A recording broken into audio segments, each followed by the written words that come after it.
Listen up, Commanders! Ready to shake the NFC East to its core? A rival corner and a ring-wearing predator are in our sights to plug that hole in the defense. But one comes from those we hate. Will their loyalty hold or fall to the burgundy and gold glow? And that's just the warm-up. What if I told you a 16-sack Titan wants to wear our helmet? Adam Peters has to play for the future today to hunt the T-Rex that terrorizes Dak and Jalen. Or the Eagles will break our soul again. But wait, what about our defensive soul? Do we renew the Hall of Famer who saved US from the abyss? Or fall into the trap of the injured baller with dreams of glory? Every decision burns. Invest in legend or bet on madness. The clock is ticking, the window is closing, and the fans demand fresh blood. Are you ready for the 2025 earthquake? Subscribe before Philly does it for you. And click like if you think Washington deserves its first Lombardi.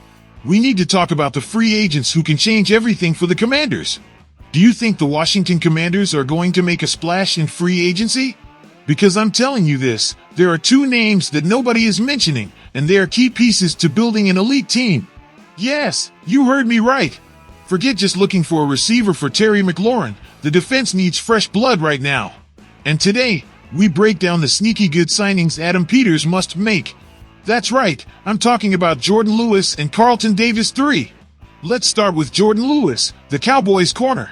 What? A Dallas player helping Washington? Yes, you heard right.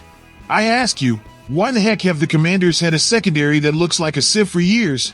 They can't stop even my grandma running a slant route. Lewis isn't the sexiest name, but you know what? He has numbers that scream sign ME. In 2024, he allowed a passer rating of only 79.0 in coverage. Top 15 in the NFL. And for just $2.8 million. He's a steal. But here's the problem, Lewis loves Dallas. His kids were born there, his wife is happy. Do you think Adam Peters can tempt him with money and the promise of being the man in a Dan Quinn defense? Quinn wants physical players with attitude. And Lewis, after the Lions' humiliation against Dallas, said, "They tried to embarrass us, but it's our job to stop them." That's what Quinn wants to hear. But wait, we have another name that will blow your mind. Carlton Davis III, the Lions corner. This guy is a predator. Do you know why Detroit made it to the NFC Championship? Because Davis brought stability to a secondary that was a hospital in 2024. And his numbers in man coverage? 48% of passes completed against him since 2020. 24% of passes forced incomplete. That's franchise player stats. But there's always a but. Davis got injured in Week 15. Sound familiar? The Commanders already have too many players on the machine. But Dan Campbell praised him. He's a corner that covers, tackles, isn't afraid. And what does Quinn look for? Exactly that. I ask you the key question. What do you prefer, invest in Lewis, cheap, but maybe loyal to Dallas, or take a risk with Davis, more expensive, but with Super Bowl champion pedigree? Because you can't sign both. And now, my final rant. Commander's office, listen to me. The window to compete in the NFC East is closing fast. Marshawn Lattimore isn't enough. You need players who play with rage. Lewis is great, but Carlton Davis, he's the one who gives you identity. Or do you prefer Jalen Hurts and Dak Prescott to keep shredding you like in 2024? And you, Commanders fans? What would you do? Sign Jordan Lewis for his price and attitude, or go all in with Carlton Davis III, even if it's a medical risk? I'm telling you this clearly, if the Washington Commanders don't move heaven and earth to bring in Myles Garrett, they will be committing a sports crime. Think I'm exaggerating? Let me enlighten you. Cleveland is in chaos, the 2023 defensive champion wants out, and we are going to sit back and watch the Eagles dominate the NFC East? No, we won't allow it. Listen to me. Garrett isn't just a player. He's a sack tornado, a quarterback predator who would put our defensive front at the level of the '85 Bears. And you know what? He spoke clearly on Radio Row. He wants to play with Jaden Daniels. This isn't a coincidence, it's destiny knocking at our door. Are we going to ignore it? Now I ask you, what's worth more? 2 first-round picks, or breaking the 30-year curse without a Lombardi? I'm telling you the second. Jaden is on a rookie contract, the Super Bowl is won now. Did we forget how Philadelphia traded future for present and today they shine? It's our turn to take risks. Attention, Adam Peters. If you want your legacy to be historic, don't haggle. Garrett is 29. He's in his prime. He's not a tired veteran. He's a T-Rex in spring ready to devour Prescott, Hurts, and that spoiled kid from New York. Doubts? Check out his 16 sacks in 2024 with a mediocre defensive line. Imagine him alongside Allen and Payne. It would be a war crime in the NFC. And watch out for the risks. Losing capital for other reinforcements? Please! When you have the chance to hunt a shark, you don't get distracted by small fish. Besides, what's the use of having picks if in 2026 we're still picking top 10 for not being bold? The time is now. Now I challenge you, if Garrett arrives, this defense would be so deadly that Dan Quinn would coach with a devilish smile. Can you imagine Garrett teaching rookies his smoke club?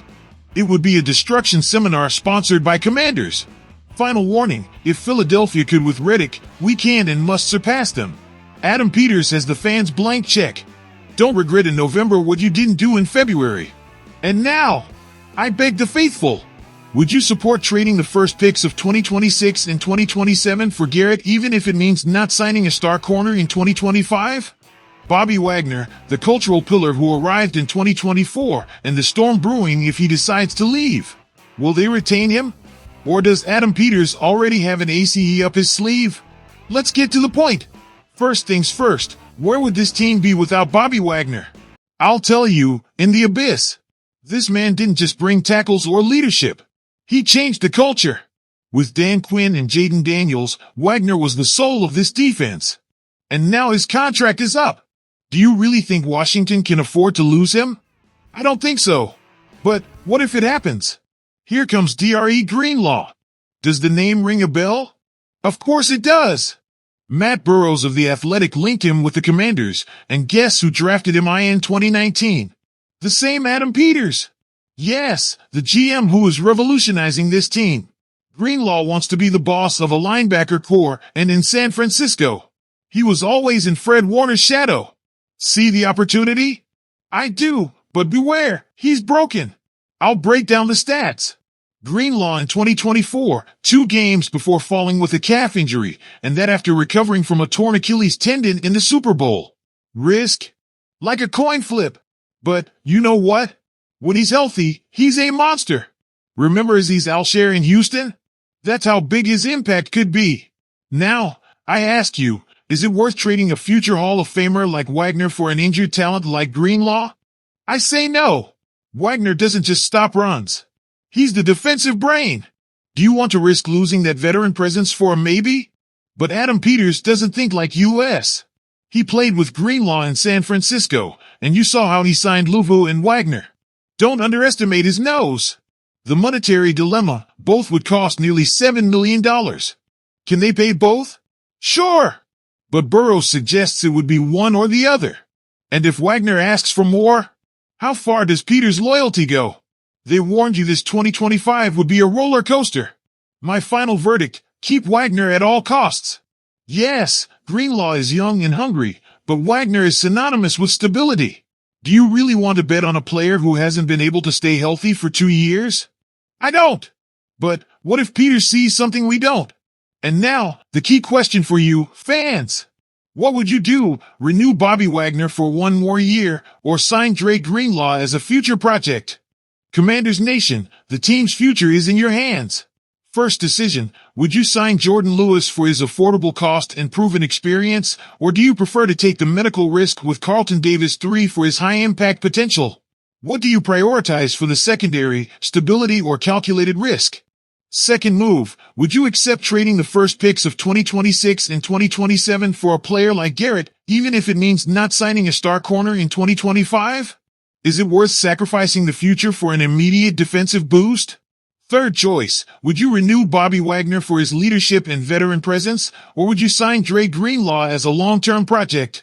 Do you prefer to build on experience or invest in youth? Your opinion is key. Share your answers in the comments, debate with other fans, and help us define the Commander's direction. Subscribe to the channel to be part of this community that lives and breathes every decision, every victory, and every dream of conquering the next Lombardi. Don't stay out. Join, comment, and subscribe. Together we are stronger. And remember, hail to the Redskins!